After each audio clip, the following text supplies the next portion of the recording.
Une cargaison de jeunes filles japonaises traverse l'océan Pacifique.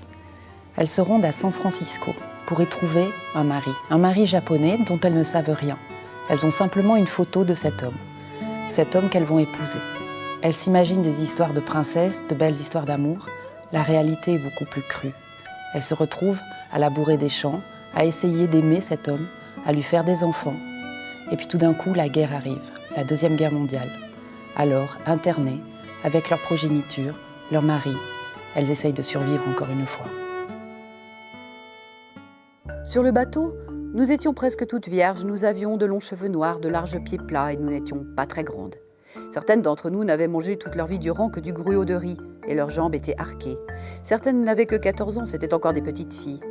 Certaines venaient de la ville, portaient d'élégants vêtements, mais la plupart d'entre nous venaient de la campagne et nous portions pour le voyage le même vieux kimono que nous avions toujours porté, hérité de nos sœurs, passé, rapiécé et bien des fois reteint.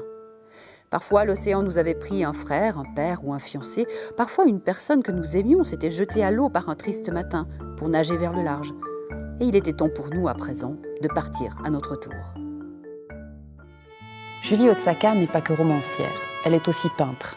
Et on s'en rend compte dans son deuxième roman, qui d'ailleurs a gagné le Faulkner Fiction Award, une équivalent du Goncourt américain. Ses portraits de femmes sont magnifiques, sont d'une dignité et sont tellement touchants que dès qu'on ouvre la première page du livre, on a envie de les suivre, même dans ces affreux camps.